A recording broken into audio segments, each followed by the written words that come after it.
Yes, the Kaiser Chiefs with Modern Way. This is Adam Buxton. My name's Joe Cornish. And are you all right there, Joe? I'm a bit distorty, but that's okay. Okay. We're your hosts for the next hour and 55 minutes here on London's XFM. I'd go so far as to call XFM not only the greatest radio station in London, but I'd think, you know, as London's like one of the greatest cities in the world, it's got to be one of the greatest radio stations in the world, world, exactly. That's what I was going to say. Yeah, and we've got one of the greatest shows on the greatest radio station in the world coming up for you. Music from the Strokes, Hot Hot Heat, the Decemberists.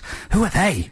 Oh, That's happened since I've been away. The Decemberists. They're going to be big this December. Well, they're going to be passé by January. By January, no one's going to want to know about them. What's going on? The Gorillaz, the Like, Pulp. We've got box sets of The Exorcist to give away. All 5 films, including both insane prequels. We're going to have 5 in the dock. How are there 5 Exorcist Because they films? made the first one twice. Oh, because they got it wrong. And was that worth seeing? Can I just ask you quickly? I haven't seen either of them, so I'm going to try and steal one of these prizes. Yeah. And I'm also going to launch a new competition. Wow, a bad one. It's kind of a 1 week only competition, a lazy competition. Yeah. Laser competition. Laser tag. But more about that later. I want to quiz you as well about your trip to LA. Okay. Last week I was on my own, listeners. I was told that I apologised too much. Who told you that? A couple of friends that were listening said, stop apologising. It's a motif in my life. I apologise a great deal. Yeah. But I won't do any apologising this week. I will instead just be quizzing Joe Cornish about his exciting whirlwind trip to LA last weekend. Some things I can tell you about, Adam, some I can't. Oh, of course, Joe. That's taken as read. Yeah. A lot of names Some that you won't be able to subjects are mention. off limits. Sure. Deals that are being done, legal problems, that kind of thing. Yeah. Shall we play some music? Yes. Here's the Strokes.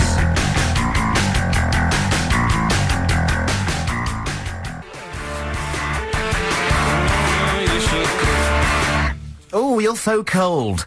I'm cold.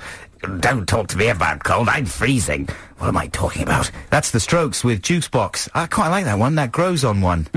Don't you agree? Yes, I do agree with you. Yes, I do. You love rock music, don't you, Joe? I do. In fact, talking of loving rock music, a bit later in the show, I'm going to keep XFM listeners up to date with the latest developments in the world of R&B. In particular, the new single from R. Kelly. Good. Which is quite incredible. I'm going to play you some highlights from it a little bit later. You will not believe your ears. In light of allegations, or just generally? Allegations free. It's an extraordinary, innovative piece of R&B that everybody who's interested in popular music should be aware of. Oh, so this is a non-ironic big up for R. Kelly, is it? Not really. Just wait till you hear it. Okay. Maybe in the second hour we'll do that. Oh, I want to hear that now, man. That's exciting. We've got too much else to talk about. Absolutely, yeah. No, let's leave it till the second hour. Hey, by the way, this is Adam and Joe on XFM, and you can text us on 83XFM. You can telephone us 0871 222 1049 when the time comes, and you can email us adamandjoe@xfm.co.uk. But the text is the main way to reach us, 83XFM, with any comments, queries, or entries. Yes, Joe's scanning those texts. He's you know, keeping on top of all of them extremely efficiently. Yeah, it's not very difficult. We've also got Lila here. She's beautiful. She's talented. She's got hair and glasses, and she's our producer. Give us a kind of shout out, Lila. Hello. There you go. She's quite severe, and if you're naughty, she's going to be sarcastic and spank you. She's also got a filthy mouth. Can I say that? You swear more than any girl I've ever met, in the most revolting way as well. You should really wash your mouth out. Anyway, she's an excellent producer, and we're very pleased to have her here. Now, when do you think we'll do your new competition, Joe Cornish? Well, coming up quite soon we'll do the new competition, but before we do that, Adam, I want to know about your phone, because remember, before I left, Adam had lost his mobile phone. He put out a plea on the radio, and I'm sorry to go over this again for people who were listening last week, but you found it, right? Somebody called you up. I'll give you the short version, yeah. When I came in, I was in a total state. Alex Zane, future host of Space Cadets, the big new Channel 4 reality on show on E4. Yeah. Anyway, he advised me to send a text to my phone saying, if you find this phone, call this number, and you get a reward, for right? a cash reward. Yeah. So someone bought it back. What sort of person was it that had found your phone, and were they the person who stole it? Oh no, they didn't steal it, because I was cycling and it fell out of a pocket of mine. What sort of person was it? How do you mean, like a young person, old person, a man, a woman? It was a white male, aged, I would say, mid-30s. Okay. low-income bracket. How could you tell that?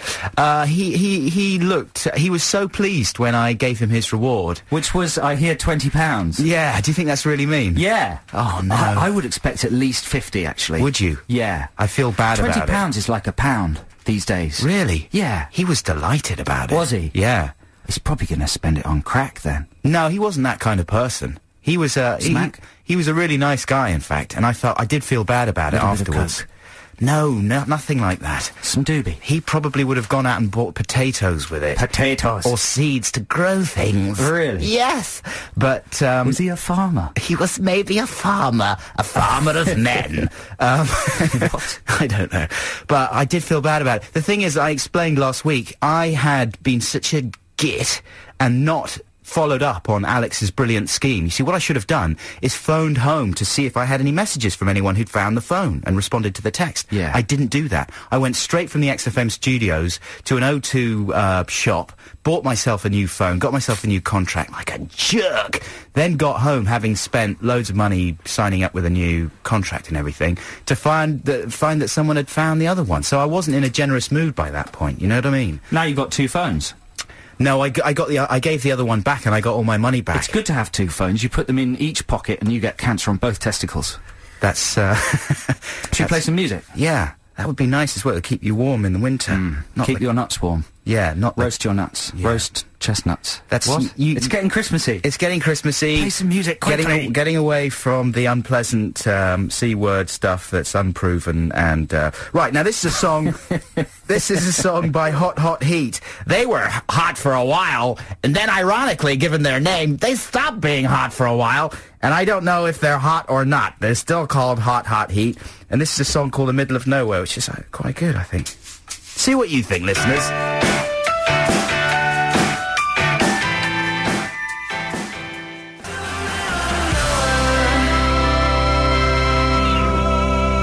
I think it's gonna be a hit. Yeah. That's Hot Hot Heat with Middle of Nowhere. This is Adam and Joe on XFM. You didn't see Jules Holland last night, did you, Joe? I saw some of it, yes. You didn't see, did you see Doughty? I did see Doughty because I thought he'd do something outrageous. Outrageous! And he kicked over a mic stand. Ooh, and it hit the guitarist. He did it quite early in the song, and then I thought, well, he's going to follow it up with something even more outrageous, but it didn't happen. He'd drawn a little squiggle on his face. He had a sort of Bowie-style lightning. It was like a little green snake coming out of his eye. Yeah. I thought it was rubbish. The song? The song. The performance? Just the whole situation. I was disappointed he didn't fall over or, you know, hurt somebody or something. I thought he was going to push over some amps onto someone. I was disappointed he was there, basically. You know? I was. I liked the beatbox guy they had on. Oh, I didn't see that bit. He was amazing. I didn't like Texas. Oh, I thought they were pretty tuneful. I found that like being killed. Really? Yeah, slowly. They had Ed Harcourt. Do you know him? He's a good singer-songwriter. Yeah. He was sat in the audience. He wasn't even performing. Really? I wouldn't go on one of those shows again, though. Do you remember we went... You came to the New Year thing one year, didn't you, with me? Well, we went with Travis once, didn't we? Yeah. Didn't we? And we were made to stand at the back and... Rightly so. Yeah, and we couldn't even sit down. It was really uncomfortable. We couldn't move for about 2 hours while they were taping. And it was such a boring collection of bands they had on there. Obviously, apart from Travis. Yeah. But, it was torture. Wouldn't go on there again. Anyway, Doughty, however you pronounce your name, I think it's time to pull your finger out. What do you mean by that? What should he do? Pull his finger out. I don't know, I think, He's quite tall, isn't he? Is he? He seemed to be taller than the rest of his band. Maybe they're just all anyone very who's seen small. them live can tell us. I think he's Is he a tall man, or are they all midgets? I think he's a titchy man. Do you? Yeah, he's stunted with all that drug abuse. Really? Definitely. I guess that's why he likes the drugs as well. There's less body to travel around. That's right. More powerful. He's such a little man. No, I think he should get back with the Libertines, you know? Do you think? They were good. He is good looking, though. Are you having some doxing? No, Lila doesn't agree. You know, I'm not saying that I personally find him attractive, because that would be faintly homosexual. You want a slice of beat? But you can see why, you know, some women are obsessed with him. Moss. He's very babyish looking. Yeah, they want to mother him. He's very thin. He's got a good figure. Up. Yeah. He should just be a model, really. Drape himself over moss. Don't you think? Absolutely. I don't even know if they're still going out. Are they going? I don't... Who cares? I care. They're famous. What are you talking about? So listen, shall we do my new pathetic quiz? Okay, we should do some adverts first, and then play a song, and then we'll come back with your pathetic quiz. Yeah, and the prize up for grabs is the complete anthology of The Exorcist. That's a box of pure evil. Pure evil, coming up shortly. XFM. Love music. Love music. Love XFM.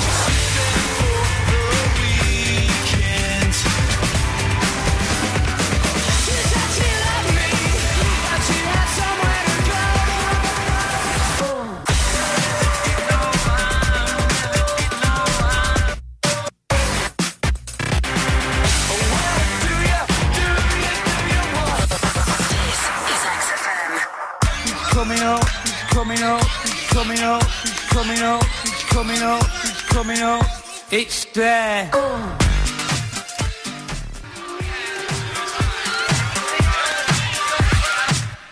Yeah, that's the Gorillas with Dare.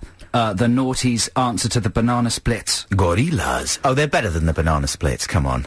Yeah, I didn't say they were worse than them, but they're the sort of answer to them. Yeah, I suppose yeah? so. Yeah. And thanks to everybody who's texted in about Pete Doherty's height. Apparently he is over 6 foot, says someone who's seen him live. He's a giant junkie! He's a giant. Somebody's saying that he looks like Jamie Cullum's evil brother, evil twin. Wow. He'd have to be pretty evil to be Jamie Cullum's evil twin. Jamie Cullum's somebody's evil twin already. Shall we do a competition? Yes! Competition time. You could win a DVD or tickets to a show. You just never know. So sharpen up your brain and get ready to play. So this is a new competition, listeners. The number's 0871 222 1049. That's the first thing you need to know. 0871 222 1049. The second thing you need to know is that the prize is 5 evil DVDs. All 5 Exorcist films, including the Paul Schrader prequel. And who was it? Rennie Harlan who did the other prequel that went all wrong? That one as well. And the original film. And Exorcist II, The Heretic. And Exorcist III, the whatever it is. Exorcist III is good. It is good. It's got that brilliant bit where the guy with the giant shears runs down the end of the hospital corridor. That's right. Very scary. So that's a good prize. That is a good prize. Not good if you don't like evil. No, you've got to like evil. You've got to embrace evil. If you enjoy evil, then give us a call. And this is the competition. I apologise for the competition. I was trying to find a crap commentary, but I couldn't find anything, so I came up with this instead. Adam's just brilliantly named it Movie Lingo Bingo. What we're going to do is play you a clip from the foreign version of a very famous film. So you're going to hear a very famous scene from a film, but it's going to be in Italian. How extraordinary. Movie Lingo Bingo! I don't believe it. And you got to tell us what film it's from. So this is a chance for bilingual listeners, especially those who speak Italian, or Italian listeners, to jump the gun for the idiotic, what do you call someone with just one lingual? A monolingual. Mono, for the idiotic monolingual listeners. Lingual. And to win. Italians love evil, so I bet we're going to get an Italian person, winning The Exorcist. Pepe, they are talking about evil on the radio. Your mother eats pasta in... You know where I was going with that? I love evil. Oh, you were going somewhere dirty. No, I was not. I was just going to do an Italian version of that rude line. Anyway. So shall we play the clip? Yeah. 0871 222 1049 if you want to win Evil on DVDs. Tell us what movie this foreign clip is from, and what scene from what movie.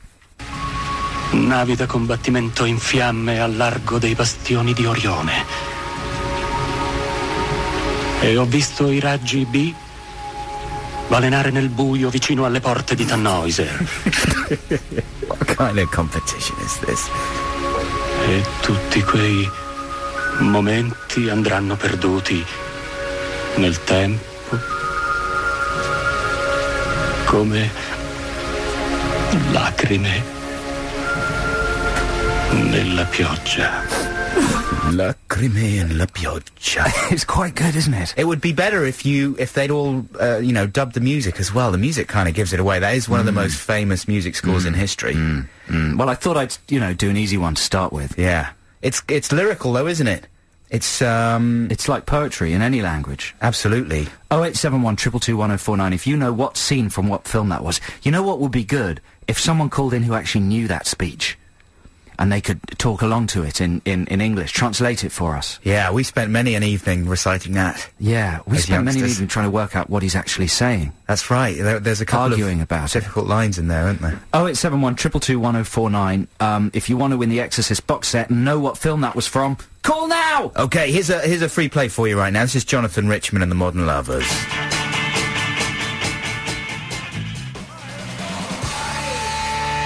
Come on, that's Jonathan Richman and the Modern Lovers with She Cracked. This is Adam and Joe on XFM. It's competition time. We Yes. asked you if you could identify... What's the competition called? It's called, Movie Lingo Bingo. Yeah, Movie Lingo Bingo. Not because it's bingo, but if someone wins it, we're just going to say bingo! Bingo! Thereby justifying the name. So we've got a couple of people on the line who think they know. Should we play it again, or is it too long? I'll play a little snatch. Play a little snatch. Navi da combattimento in fiamme al largo dei bastioni di Orione. Grazie mille, grazie mille. So, Jeff. Hello, Jeff. Hello, chaps. How you doing?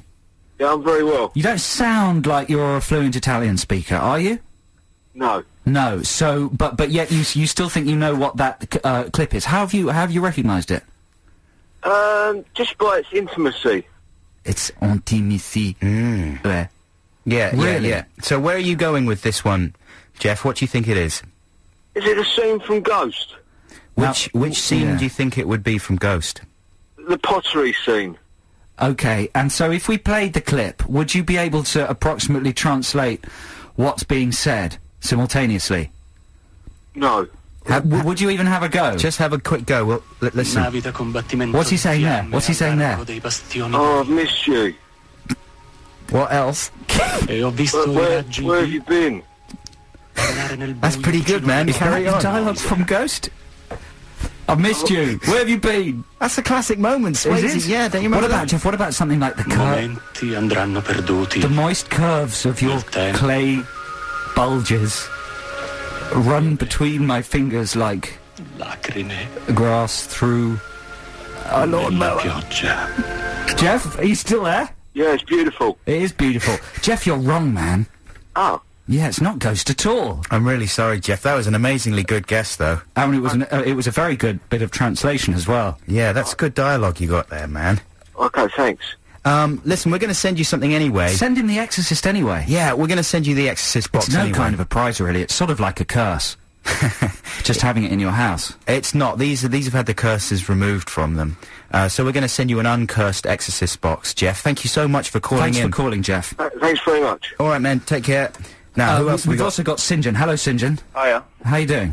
Good, yeah. Yeah, and do you, what did you think there of Jeff's guess? Well, I guess it's wrong. Yeah. Do you think you've got it right? I think so, yeah. Do you, can you speak the Italian? Unfortunately not. Sono no italiano. So, how did you, that was pretty good, man. That was getting me a little bit turned on there. How did you go about guessing which scene it was then, and what movie? Well, I do know a little bit of Italian, but it was more than the soundtrack. Yeah. Very famous Vangelis. music. Vangelis. Runner. Of course it's Blade Death scene Runner. at the end, time Yes. to die. Yeah. So you did all that just from the... Time, like Tears in Rain. Oh, he's going into it. Die. Sorry, do that again. Give us as much as you want. Well, it starts off, I've seen starships on fire. Here, play the clip. Get him to translate it like Jeff couldn't. Okay, here we go. Navi da combattimento in What's he saying, fiamme St. al John? largo dei I've bastioni di seen Orione. battles, I think it goes on to say I've seen starships E ho on visto fire i off the raggi belt of di- Orion. balenare nel buio vicino alle porte di Tannoise. I've watched sea beams glitter in the darkness at Tannhauser Gate. Ah, yeah. That's what he's saying. Tutti quei All these moments will be lost in momenti time. andranno Like Tears in perduti Rain. Tears. nel tempo Rain. Time to die. come lacrime Oh, he doesn't get further than Tears in Rain, actually. nella Oh, does he? pioggia. Creamy, that's Tears in Yeah, Rain. it does. Lacrime in la pioggia. Wow. Tears in rain. There you go. That's a smash, that scene, isn't it? So it's, yeah, the thing we always used to argue about was whether he was saying attacked ships off the shores of Orion. No, or- attack ships I on think fire. I think it's attack ships, yeah. Well, yeah, we kind of resolved it now. It is attack ships. So there's ships which attack Right. on fire off the shoulder of Orion. But I always used to think it was attacked ships on fire. There's a ship on fire. Quickly attack it. That sort of thing. Which wouldn't be a very nice thing to do if it's on fire already. No, they're on fire because they've been attacked. Yeah, exactly. Yeah. It's just the sort of beauty of them Let's talk about this for about 20 minutes. Can we? Yeah. We're nearly there. Okay, then. Hey, listen, St. John, congratulations. That's absolutely right. Thank you very much indeed for calling in. I'm really looking forward to the prize. That's great. I love The Exorcist. It's a curse, but a good one. Yeah, that'll be good. I'm really looking forward to seeing what Schrader's made of the prequel and comparing it to the Harlan film. Have you seen any of those ones at the end there, Jeff? St. John, the prequels? I think I've seen one of them, and I don't think I was very particularly impressed. I can't remember which one it was. It's not that memorable, but... Have you seen number 3? I don't think I have. It's quite good. Yeah, Very recommend good. it. You'll enjoy it. All right, have a good time, have some evil fun with that, and thank you very much indeed for calling in. This is Adam and Joe on XFM. We'll be back shortly. XFM. Love music. Love music. Love music. Love music.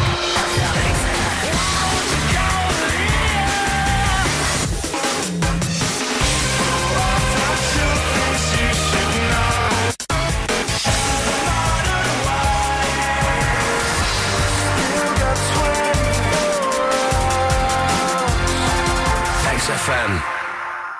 If you think that a kiss is on the lips, come on, you got it all wrong. But you were hearing a different song. Can't argue with the Stripes, really. People who say they're overrated can shut up! But, you know, we can argue about Stoned. Which turns out we've both been to see. This is the new biopic about, what's his name? Brian Jones. Brian Jones of the Rolling Stones. Yes, and it's being heavily hyped. Is it out this week? It was out yesterday. You can't move without seeing something to do with Stoned. Because it's directed by Stephen Woolley, who's a fantastic producer, set up Palace Pictures and produced some of the most important movies of the 80s, like Company of Wolves and Absolute Beginners. He's a bit of a hero to me, really, because he almost single-handedly saved the British film industry in the 80s, when it was badly in the doldrums. And we used to get very excited about every film he made when we were teenagers, didn't we, Adam? Yeah, and he's done a lot of kind of 60s biopics, in fact, hasn't he? He's done Backbeat he produced, and Scandal, It's a Scandal. Yeah. I think he was responsible for producing. I watched 3 films on the plane back from my little trip, and they were all, I thought, not very good. And I'm afraid Stoned was one of them. You can't review a film just having seen it on one of those little tellies on a The plane. tellies aren't little on Virgin anymore. They're massive, and you can rewind and fast forward and pause the films, and you can choose any film from about 40 films. Were you sitting in steerage or first? I was sitting in business class, which was very, very uncomfortable. How did you get in business class? Air miles. Air miles? Yeah, upgraded with my air miles. But when the bloke reclined his seat, the bloke sitting in front reclined his seat, very nearly hit me in the face. And, you know those screens, if you're not looking at them straight on, the picture goes sort of negative. Yeah. You couldn't tilt it properly to see it. That's very annoying. Everybody on the plane was shoving the top of their monitors to try and get them to rotate to a position where they could be clearly seen, and it was pushing the heads of the person sleeping in front. Very bad. Basically, the business class on new Virgin planes is terrible. You want a bulkhead seat where you can flip out the Better to be TV in from the economy side. on an empty flight. You can lie across 4 seats. Luxury. Anyway, so I saw 3 really bad films. This was the least bad film, Stoned. It's the one I'd recommend the most. The other 2 I saw were Shark Boy and Lava Girl. My God. Why did you watch that, you lunatic? It was the only other film I hadn't seen on That's there. Robert Rodriguez, is it? It's Robert Rodriguez, based on an idea by his 7-year-old son. Man, if you wanted to actually go about traumatising your child, Yeah. that's what you do. Make a multi-million-dollar film out of one of his silly dreams, and then have it floating around in the world for the rest of his life to haunt him. It's miserable. The other film I saw was Festival, about the Edinburgh I wanna see Comedy that. Festival. Yeah. That's got some of the... It's a different topic, but it's got some of the least attractive sex scenes I've ever seen in any film. Well, I heard that they were sort of bolted on in a rather Revolting. unpleasant way, yeah. Just revolting. Like, the rest of the film is totally PG, more or less, and then suddenly there are these really shockingly explicit, weird sex scenes in there. That's right. But anyway, that's another subject. Let's talk about Stoned. I was writing down all the rock biopic cliches in Stoned. Okay, and here they are. Cliche number 1 that Stoned does is it starts with this guy. I forget what the actor's name, but he's wearing a funny pudding bowl wig to look like Brian Jones, which doesn't look that realistic. And he's on the phone, and he's having one of those conversations where he repeats what, you know, the other person on the other end is saying, even though you can't hear it. So he goes, "My name, Brian Jones." That's like almost the first line of the movie. Then he goes, "That's right. The Rolling Stones manager. 7:30 sound check. Great. It's like a Yellow Pages ad." Then later in the film, he goes, "Hello, Mick and Keith. What, they want to come down tomorrow?" Like that. What would happen in real life if you did make a call and repeated everything the other person said, as if there was someone listening who needed to understand everything? Would the person on the other end realise? Yeah, well... We should try that maybe one day. I do that sometimes when I'm talking to famous people, so people know I'm on the phone to someone famous. Really? Yeah. That's terrible. Ricky Gervais? Yeah. OK, Ricky. He never calls you. I know, I'm just dreaming. Cliché number 2, photo flash freeze frames. So when there's a famous concert or something amazing's happening and there's photographers, it freeze frames on a camera flash. Right. Scorsese first did it brilliantly. Now it should be retired. Absolutely. Horribly overused. Cliché number 4, deathbed flashbacks. Character who dies at the beginning of the movie, and then you get flashbacks of his life, which are the most exciting moments from the movie. A woman in crazy 60s makeup leering at the camera going, woo! And images like that flash really fast. Yeah. And you're supposed to think, oh, wow, I can't wait to see the context of that flash frame. I think that's how The Doors was structured, All of them wasn't do it. Yeah. All of them do it. How about this? A montage of international news reports interrupting each other, telling us how important this event is, but in different languages. So it goes, the Rolling Stones have played an extraordinary concerto in the... Do you know what I mean? And it switches languages. They first do it in Bugsy Malone, when all the reporters rush to report the development of splurge guns. Yeah. And they cut from language to language. It does that one as well. Man, is this going on too long? What about adults playing schoolboys in flashbacks? So they have a flashback to Brian Jones's childhood, and it's just the same actor, wearing really heavy foundation, with his eyes a tiny bit wider, and an even sillier wig. Rubbish. How about this one? Soundtrack songs that explicitly state something that's happening in the scene. There's a bit in Stoned when someone's knocking down a brick wall, and the soundtrack song goes, please don't break it down. But they're knocking down a wall. What's going on there? And there was the other one is they have quite a silly cliche drug montage where they play White Rabbit by Jefferson Airplane. Do they? One pill makes you bigger and the other pill makes you tiny. There you go. That's such a cliche. How about this one? Someone shatters a mirror in anger, punches it, then you get a shot of their face, like splintered in the shards. Do you know what I mean? Because their personality has been splintered. That's right. Yeah, they do that one as well. I don't like those shots because I always think, oh, that's going to hurt. You're going to lacerate your knuckles. Surely, yeah, it would cut your knuckles up. Yeah. A la Apocalypse Now. But I've just got one last one. What about when there's a character playing an instrument, just a single instrument, and then it's joined on the soundtrack by a full band? Right. To try and capture what's going on in that guy's head. I mean, that's quite a good cliche. That's one of the better ones. But, man, Stoned is basically just wall-to-wall rock biopic cliches. Sometimes that's what you want. I find those quite comforting sometimes. Can I say that I found it an enjoyable watch Paddy Considine is great in it, but they kind of... Considine, they kind of waste that story. Because there's a really good story in there about a plumber that works for Brian Jones. Walliams is extraordinary. Walliams plays a lawyer, yeah, David Walliams. He's in there. That good story is really swamped by very conventional biopic tropes. Can I say tropes on XFM? No, you can't. Okay. Now we're going to have to play the Decemberists. I would still recommend Stone personally. I thought it was pretty enjoyable. So you're overruled, Cornish. Damn. Get out. Here's the Decemberists, 16 Military Wives.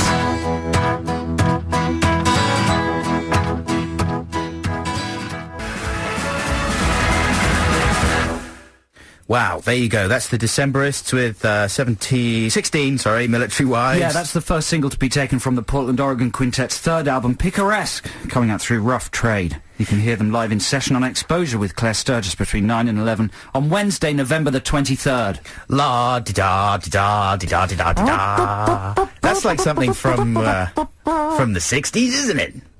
Anyway, this is Adam and Joe on XFM. We'll be back. We still haven't really quizzed Joe Cornish about his exciting trip to Los Angeles. I think we should do that in the second hour. Plus, Joe will be unveiling some extraordinary R. Kelly news. So stick with us here on XFM. Love music. Love XFM.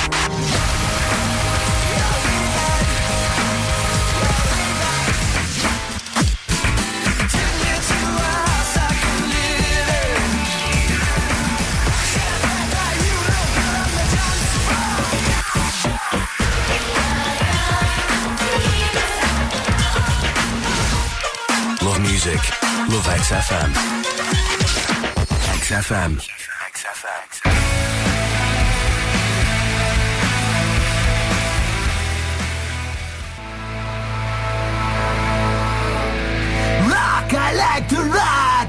I like rock, the rocket. I like you to rock. Good gracious me. Are you alright? I like rocking. Do try and calm down. I'm Keep quiet. sorry. That's the Foo Fighters with Resolve. This is Adam Buxton. And Joe Cornish. So listen, if I were to ask you, listeners, even though I can't hear your reply, who your least favourite R&B singer was, because most listeners to XFM don't like the rhythm and blues, the R&B. You know, they might like a bit of hip-hop. Nobody likes R&B. Nobody likes R&B apart from me. And who would you say the least popular, most idiotic R&B singer was? You know, the answer's R. Kelly, obviously, because we've been talking about it through the whole show. Yeah. And so I've got to keep you listeners up to date with R. Kelly news, because he's released the most extraordinary thing. R. Kelly's released a kind of soap opera record. It's actually 12 3-minute singles. That's correct, 12 3-minute singles, and he's made 12 little videos to go with them. And they've been being slowly released over the last few months. And this whole soap opera is called Trapped in the Closet. Mm-hmm. So, in America, I picked up the DVD of all 12 episodes of Trapped in the Closet. And for R. Kelly, this is an amazingly innovative thing. He's invented a new genre of music.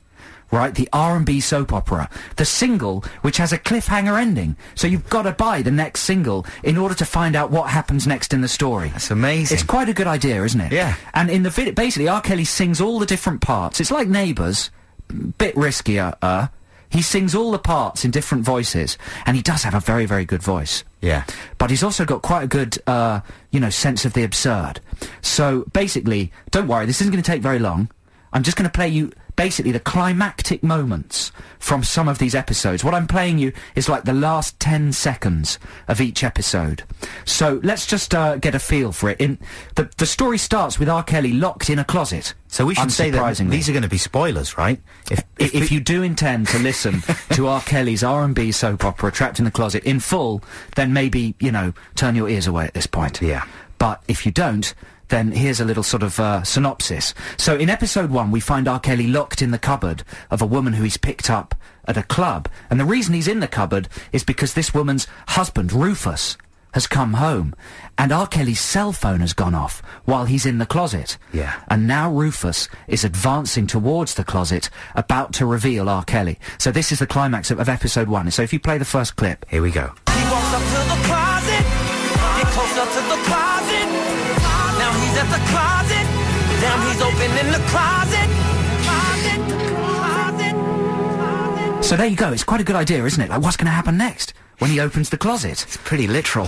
It's very literal, yeah. So what happens is R. Kelly and Rufus confront each other. They pull their guns very quickly. There's a lot of gunplay in this soap opera. Yeah. Rufus is furious, obviously, with R. Kelly for cheating with his wife. I think she is. There's a massive fight, but then suddenly Rufus reveals that he too has a lover. And his lover is actually... I do have a lover. Very similar lyric. I do have a lover. And his lover is coming up the stairs right now. She's coming up the stairs. So this is the climax of episode 2. Who is Rufus's lover going to be? So let's hear it. Okay. Then I knock on the door. The gun's in my hand. He opens the door. I can't believe it's a man. Rufus's lover is a man. He is a homosexual. So Rufus is quite literally trapped in the closet. Very clever of R. Kelly there. That's brilliant. You know, playing with both levels of that phrase. Yeah. So that's episode 2. Rufus has a gay lover, and his name is Chuck. Yeah. He sings that, but I won't traumatise you with that. R. Kelly can't take it, so he heads home to see his girlfriend, Gwendolyn. Gwendolyn and R. Kelly make love. And obviously it's amazing, because R. Kelly is the world's greatest lover. But just as they reach their climax, R. Kelly sees something beneath the covers. Play clip 3. Said, you're the perfect lover. I said, I can't go no further. Then I slip back the cover. Oh my God, a rubber. Can you believe that? He's found a condom in the sheets. Oh, I thought he said a robber. No, a rubber. Oh my God, a robber. He's gonna nick my gun and my phone. So R. Kelly's wife is also having an affair. Why, I don't understand. I see, right, he's seen a used condom in the sheets. In the sheets? Yeah. Nice. Okay? Really so then all nice. kinds of stuff goes down. A cop turns up, Gwendolyn's brother turns up, there's a fight, Gwendolyn's brother's called Tron gets shot. I'm skipping 3 or 4 episodes here because it gets very detailed. The thing builds to an extraordinary climax. He's called Tron. He's got a brother called Tron. It's a good name for a kid. It's better than calling him Last Starfighter. Or, I don't know. Anyway, so at the height of the violence, Tron's been shot. It's a massive, you know, climactic moment. There's a knock at the door. Who is going to be behind the door? Okay, play the next clip. Oh, I'm excited. Count to 3, Tron, open the door, and it's Rose the nosy neighbor. You with a Listen. spatula in her hand. Like that's gonna do something against them guns. Spatula. It's Rosie the nosy neighbor. Wait for it, man. It gets better. So, we thought it was going to be another plot twist. It was Rosie the nosy neighbor with a spatula in her hand. Spatula. Like that's gonna do something against that guy. Have you ever heard the word spatula more beautifully sung? Okay. So, they invite Rosie in, various other twists happen, and we end up going back to the cop's house. The cop's married to a kind of white trash, woman who's acting very suspiciously. And he starts to suspect that she's got someone hiding in her closet as well. No. But actually not in her closet, under the sink. In the cabinet, under the sink. So, the cop approaches the cabinet under the sink, because there's a noise coming from in there, and he opens it. So play the next clip. This is what he finds under the sink. Because what I'm about to say to y'all is so damn twisted. Not only is there a man in his cabinet, but the man is a midget. Midget. She's having an affair with a midget! I like the way it sort of echoes at the end of all the climaxes. Man, in the video itself, that's amazing. It jump cuts between R. Kelly in different poses, singing, midget, midget, midget. Extraordinary. Okay, and bear with me, there's one more clip. It's hard to explain what happens between that climax and the next one, but basically R. Kelly and Tron show up, everyone pulls their guns, there's a big argument, suddenly the cop's wife reveals that she's pregnant. But by who? Who got her pregnant? It's the final clip. Okay. The midget's the baby's daddy. Wow. The midget's the baby's daddy. Is that the end of the whole thing? No. It isn't the end of the whole thing, but I genuinely recommend moly. that if you can get your hands on that DVD, it's one of the strangest and funniest things I've ever seen. Man, I really want to see that. Can I borrow that off you? Absolutely, and, you know, that's only the tip of the iceberg. But there you go, R&B news. That's amazing. Right, we better play some music. We've been talking for a while. This is the Dead 60s. You're listening to Adam and Joe on XFM. The return of the Ghost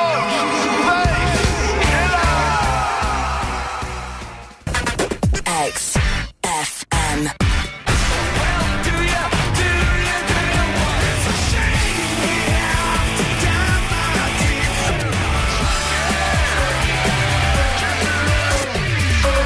It's dead. Summer cars are on This is XFM.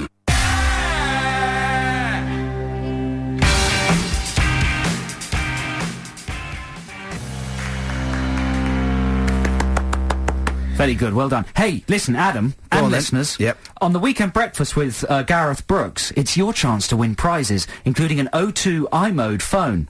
iMode is the new mobile phone internet service exclusively from O2 that gives you access to the internet at the touch of a button. That bit's written in bold, so I emphasised it. O2 are also giving you the chance to test iMode within an interactive area in Covent Garden from the 17th to the 20th of November. So go check it out. What does that mean? They're giving you the chance to test iMode.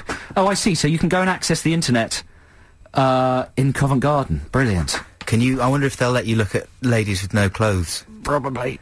Oh, I love and the internet. Internet at the touch of a button, that's the key thing. That's the key phrase. Thanks for telling me all that, That's man. all right, man. I really missed you last weekend, and Hey. I'm so glad you're back to tell me that kind of thing. That kind of thing, yeah. Well, that's exciting, yeah, isn't it? that is exciting. So do you want to hear any stories from my trip to Los Angeles? Come on, then. What was Steven Spielberg like? I didn't meet Steven Spielberg, but I did go onto the set of Superman 3. Not Superman, Spider-Man. Oh, wow. Yeah. With, directed by Sam Raimi. By Sam Raimi, yeah. Met Sam Raimi. That's that name dropping. That's the first name drop. Yeah. And I shook the hand of Thomas Hayden Church, dressed as Sandman. But you know what? I can't tell you anything that I saw there, because it's all Top secret. It's all secret, yeah. Wow. I heard from Simon Pegg that Edgar was invited to direct a scene by Sam Raimi. Kinda, yeah. Yeah. Is that an Kinda. exaggeration? Well, I don't know. It's just indiscreet to talk about it, but, yeah, no, it was kind of in a joking sort of a way. Yeah, like as a mark of respect. As a mark of respect, From one yeah. zombie fan to another. Yeah, yeah. That's But yeah, exciting. I can't tell Edgar's stories for him like some sort of terrible second-hand idiot. So he'll have to come and tell But him you're my himself. favourite terrible second-hand idiot. Oh, thanks, man. Yeah, but the one thing I was really excited about was I was hanging out with I can't even speak these things. Come with on. Matt Stone, who's a really, really nice guy. Yeah, it's terrible, isn't it? But we were talking about South Park and how amazing South Park is, basically. For me, South Park's sort of overtaken The Simpsons, really, in terms of excitement and you know, keeping the quality up. And it's an amazing show, because they can literally talk about anything they want. They can be as insulting or subversive as they want, and nobody seems to care. And I said that to him, and he said, well, wait for this Wednesday's episode. Not in the UK, but in the States. It's an episode about Scientology, and it went out last Wednesday in the US, and it's got Tom Cruise in it. And one of the plot lines is Tom Cruise comes over to Cartman's house, and he gets stuck in Cartman's closet. So for the whole episode, they're going, Tom, come out of the closet! Apparently over and over again. You understand? Yeah, I think Get I it? understand. And basically, they were delivering this episode the night before it went out. They finished South Park pretty much the night before it goes out, which I didn't realise, to put super topical stuff in. And Matt thought this might be the end of the road.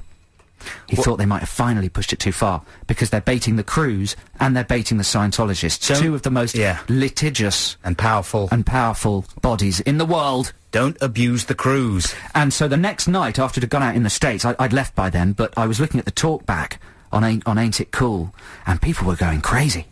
What, saying, wow, that it's was brilliant, amazing? saying it was the best South Park. Why? Because they'd episode implied that ever. Tom Cruise was gay? Just because it was really funny and daring and ballsy.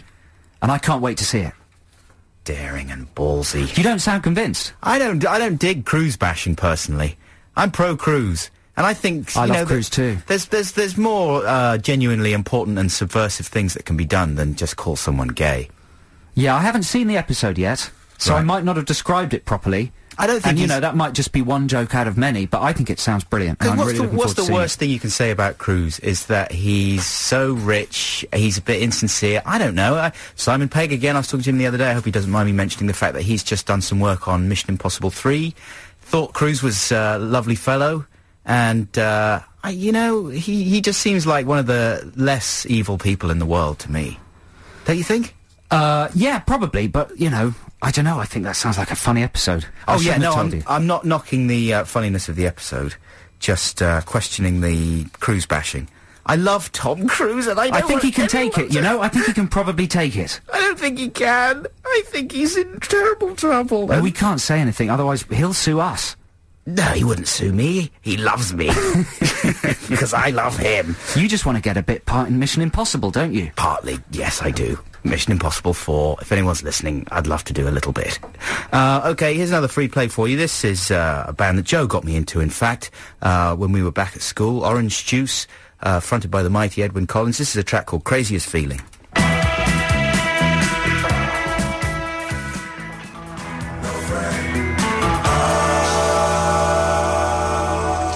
It's a peach. Orange Juice with Craziest Feeling. This is Adam and Joe on XFM. So I wanted to follow up on a little bit of stuff that we talked about the other week. We were asking people if they thought we should go on and be interviewed for Channel 4's forthcoming 100 Greatest Funny Moments. One of our clips from the Adam and Joe show called 20% Free, where we went in and nicked all the free bits in a shop, is turning up in this rundown. Yeah, and they asked us to do an interview, and we asked you, the listeners, whether we should do it. And you all said we should, so we did. Yeah, we did. I really, really regret it. Well, I could tell you were in a bad mood, Ad. Not in a bad mood, but I could tell you weren't enjoying yourself. Really? I thought you weren't enjoying yourself. Well, there was a woman who was very nice, but we were sitting doing this interview, and the woman actually interviewing us was being very polite, but the producer was sitting exactly in our eye line, just to the right of this woman interviewing us, looking more bored than I've ever seen anybody in the world. As if, and probably what we were saying was boring, but she looked as if every word was slowly killing her. And then after about 20 minutes, she started saying to the woman interviewing us, Jill, 10 minutes, come on. No more than 10 minutes, come on. Wrap it up. Just in front of us. And then she started going, come on, the next... Nathan's waiting. Nathan from Brother Beyond, who was the next guy up to the interview, was waiting. Come on. It was quite rude. Yeah, you know? I wasn't upset about that at all. I mean, I think, you know... I tell you the other thing that happened to me is I started forgetting what her questions were and just talking as if I was being interviewed by God or something. You forgot to talk in sound bites. I did forget to talk in sound bites. and I stopped myself because I was just going into the stories that I wanted to tell about how brilliant it was, the show was. It was, oh man, it was... Do you think we're going to look like idiots? Yeah. I mean, we just took ourselves seriously. Like, we didn't do commentaries on our DVD for exactly that reason, to be so vain as to go on about how brilliant we are. And then we just... We didn't ever say we were brilliant, did we? Well, I thought it was a shame that we did it. But there you go. I suppose I don't think anyone cares. What was the worst thing we said? Oh, it was... What was the worst thing I said? Was it something I said? No. It was just the fact that we did it, you know? Just the fact that I really had made a vow never to be associated with another Top 100 show ever again. And just because they were talking about our clip, in I go and start going on, yes, well, it all came from an idea that we had... it was dreadful. Anyway, so that's something to look forward to. Yeah, there you go. When's it going out? In the spring? April or something next year. We could just call them up and say, don't use it. I was thinking pay them about the money it. Back. I was thinking about it. Yeah? Yep. I was thinking, listen, have your money. But then we would have wasted an hour of their time, and they had a crew and everything. No, they don't care. That'd be fine. Well, pull it. Pull it, for goodness sake. Well, I might talk to our agent this week. So listen, Digit and the Dot coming up in the next 20 minutes. The theme, can I reveal the theme this week? Go on then. It's monkey songs. We should probably do it right now, shouldn't we? Songs pertaining to or involving or associated with somehow monkeys. And this is in advance... Ooh, hello. This is in advance of the release of King Kong, which is going to be Peter Jackson's King Kong. It's going to be everywhere in a couple of weeks. We thought we'd steal a march on the competition and get our monkey business out of the way ahead of time. Yeah. So what, do you want to... We may as well pitch them now. We've got like 20 minutes left of the show. I'm going to go for the theme from Monkey, the famous Japanese martial arts adventure series, dubbed into English and shown in the UK in the early 80s. The adventures of Pigsy, Sandy, Tripitaka and Monkey, who of course had massive sideburns and sort of looked like he was from Penge. Didn't he? Penge? He did. He looked more British than Japanese. Yeah. And Monkey, of course, involved them chasing each other on souped-up clouds, transforming into animals, randomly changing gender confusingly, and kung fu kicking various demons that they met on some quest for something that I could never quite work out. The theme tune is amazing. It's a kind of funk rock workout by a Japanese band called Godiego, who recorded it in 1978. And that's what I want you to vote for, the theme from Monkey. And as an extra thing, the theme I've got, it's got an amazing introduction, Monkey. Do you remember it had a voiceover that climaxed with him saying, the nature of Monkey was irrepressible! The version I've got doesn't have that on it, but I'm going to ask you, Adam Buxton, to read the Monkey voiceover over it. If you win, that is. If I win, okay? So that's, if you want to hear the theme from Monkey, call 0871 222 1049. So you've craftily co-opted me into your song there, you see, to try and increase the likelihood that it'll get voted for. Well, I'm in trouble. I haven't won for about 4 weeks. Well, it's a tough one, and this is probably a little bit lazy, and I hope your one wins. I'll be unashamed about that. Have you picked another rock classic? Yeah. It's not the Beatles, is it? No. What's the most famous indie monkey song, Lila? I was going to say I'm a believer. No. I thought it actually had to have Monkey in the title. Oh, okay, well... Is it George Michael with Monkey? No. Come on, What is famous it? Is Monkey. it the Specials? Is it indie rock classic? Oh no, I was going to say the Funky Gibbon. It's the Pixies. And I know I had the Pixies last week, but listen, Man, it's a good challenge. The I'm on a Pixies roll. verse is the theme from Monkey. Pixies with Monkey Gone to Heaven. I really don't need to say that much about it because most XFM listeners will be familiar with it. So yeah, let's It's see. a good song, man, but I'd say overplayed. Sure, absolutely, certainly. I wouldn't argue with that. But then it's- so's the theme from Monkey, really. Is it? You know, I tried to watch Monkey again the other day. It's not as enjoyable as I remember it. That beginning is still amazing. The beginning's amazing, and it did have some amazing bits. It was the translation was done by a British guy who also did the water margin, and he completely reinvented the script and made it interesting and funny. But you obviously don't agree. Well, maybe I'll reapply myself. I certainly absolutely loved that show when I was growing up. Man, It the was theme amazing. tune is a genuinely brilliant bit of music. Yeah. Really funky and strange. Okay, so vote now. It's Monkey versus Pixies. Hey, and can I say, everybody who gets on the air wins a copy of the Happy Monday's Greatest Hits. 0871 222 1049. We'll be back shortly. XFM.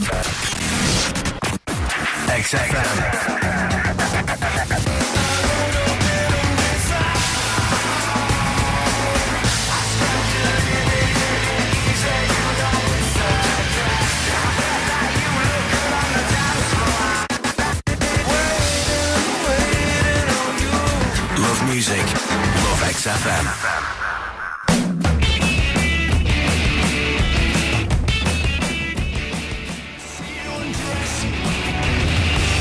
Oh dear, very sudden. Stop it. Hey, listen, so before we resolve Ditties in the Dock, a couple of people have I should emailed... just say who that was. That was Maximo Okay. Park with Apply Thanks. Some Pressure. Sorry. Sorry. A couple of people have emailed have seen that episode of South Park and said it's great.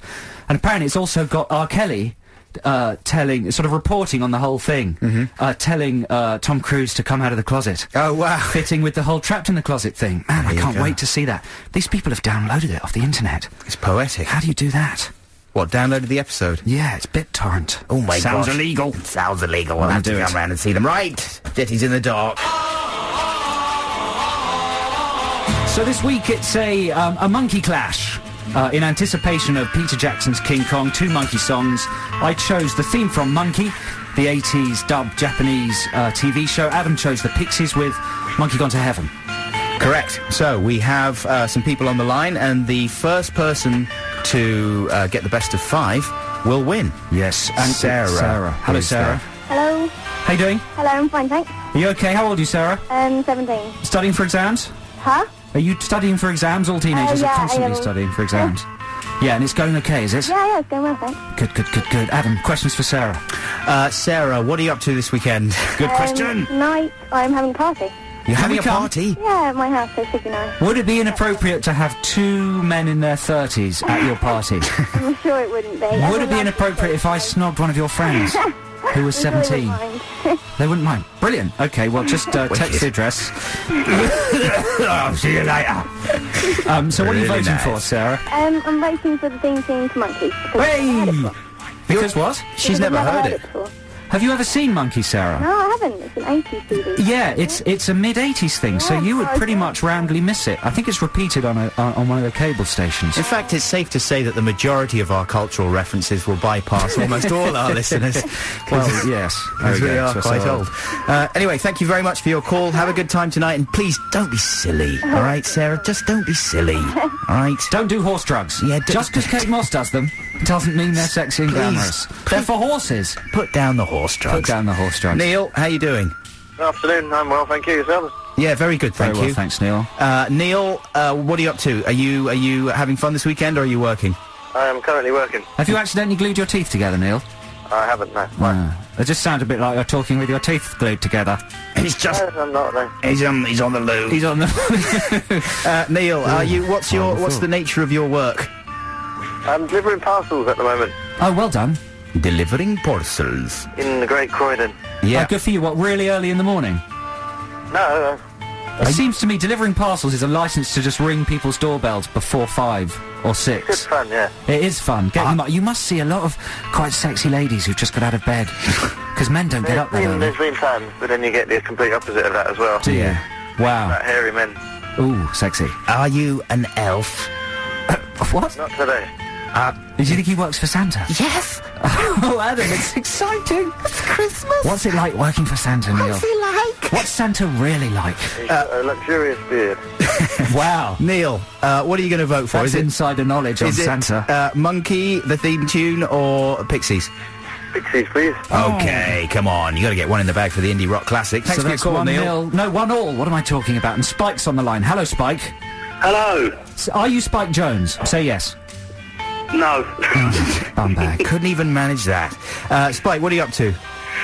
Working at the moment. Yeah, what are you working at? Painting and decorating. Ah. Which do you prefer? Decorating. Which is your 'cause it's favourite? £5 an Decorating. hour more. Is it really? Yeah. Wow. Man, I need my office done, actually. Maybe I'm I'll already drop doing down. one at the moment. Oh, really?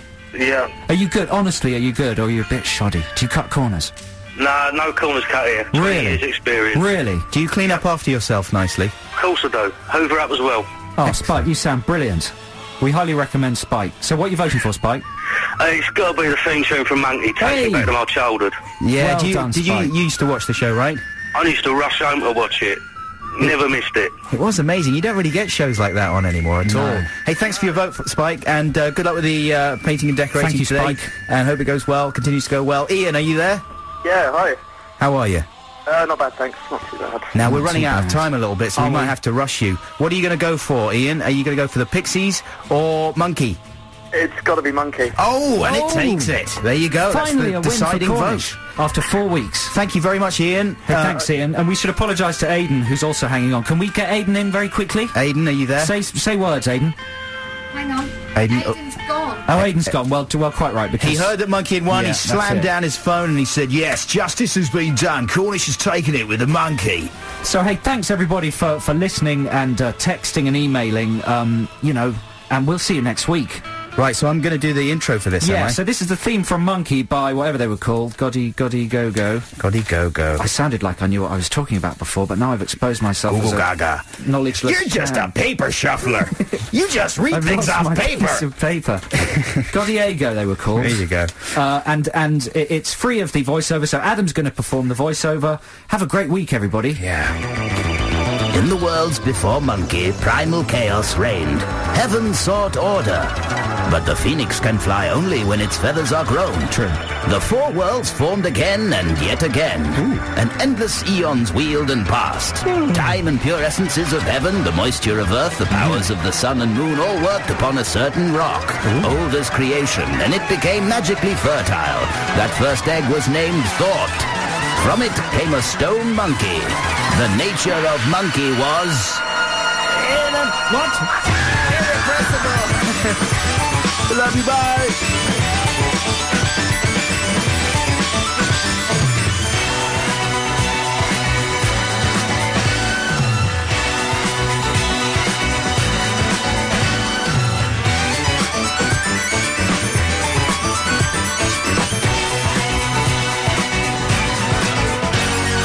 Born from an egg on a mountain top, the monkiest monkey that ever popped. He knew every magic trick under the sun. He's the gods and everyone and have some fun. Monkey magic, monkey magic, monkey magic, monkey magic, monkey magic, monkey magic. Monkey magic, monkey magic. What a cocky, saucy monkey this one is. All the gods were angered and they punished him until he was saved by a kindly priest. And that was the start of their pilgrimage quest. Monkey magic, monkey magic, monkey magic. Monkey magic, monkey magic, monkey magic, monkey magic, monkey magic.